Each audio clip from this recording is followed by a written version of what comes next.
Hello mes épicuriens, j'espère que vous allez bien aujourd'hui.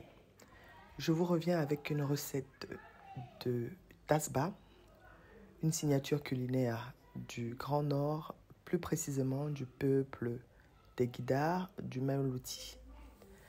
Alors nous aurons besoin pour cette recette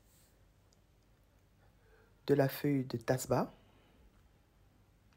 de l'oignon, de l'ail, du piment, de la tomate, du gingembre, du sel gemme, du sel, du bouillon de viande, des écrevisses, des haricots de cornille, du poisson fumé, des arachides écrasés ou de la pâte d'arachide et de la viande préalablement cuite et de l'huile. Nous allons préchauffer une marmite pour la cuisson. On va commencer par y ajouter de l'huile végétale. Ensuite, on va rajouter nos oignons qu'on va laisser suer pendant quelques minutes, question qu'ils deviennent translucides. Et ensuite, on va rajouter notre tomate. Nous allons laisser tout ceci cuire pendant quelques minutes, le temps que la tomate se sèche un tout petit peu. Et ensuite, on va rajouter notre gingembre, on remue, et notre piment.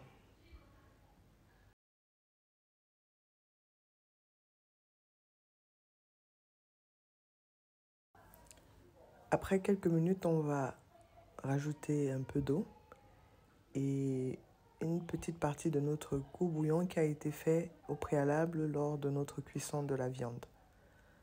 Une bonne préparation, une mise en place pour votre repas est très important pour faciliter la préparation.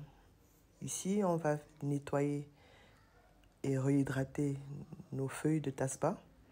Certaines personnes la cuisent directement, mais moi je préfère un peu la laver et la réhydrater avant. Si vous remarquez, je ne presse pas trop sur la feuille, c'est juste une question d'égoutter un peu. On va ensuite repartir dans notre marmite et se rassurer de bien remuer le fond pour éviter qu'elle brûle, vu qu'on n'a pas encore ajouté de l'eau. Ensuite, on va rajouter nos autres ingrédients. On commence par la viande qui a déjà été préalablement cuite.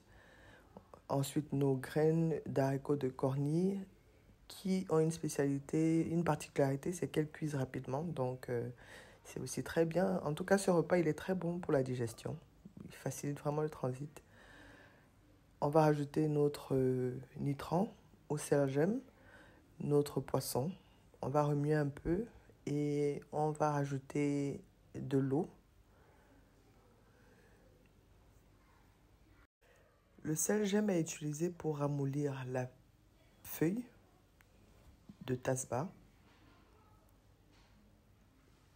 pour éviter une très longue cuisson. Là, on va rajouter de l'eau, remuer un peu et ensuite on va rajouter nos feuilles de tasba. Ne vous dérangez pas pour les petites tiges, elles vont se ramollir au fur et à mesure qu'elles vont cuire. On va fermer notre marmite pendant quelques minutes et ensuite on va revenir remuer la marmite et rajouter le reste des ingrédients. Pour éviter l'utilisation abusive des cubes, moi je relève bien mes sauces avec des écrevisses. Et là, j'ai écrasé mes écrevisses avec du poisson fumé. Et là, j'ai rajouté aussi de l'ail. On va continuer avec notre pâte d'arachide qu'on va rajouter à la sauce. Et ensuite, bien mélanger le tout et continuer la cuisson. On n'en met pas beaucoup. Et il est important de noter ici que nos arachides ne sont pas très grillées. Donc, elles ne sont pas trop marron.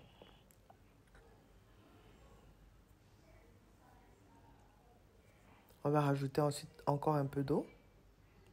Question de laisser nos légumes bien s'amalgamer et bien cuire pendant au moins une vingtaine de minutes et les laisser tarir complètement.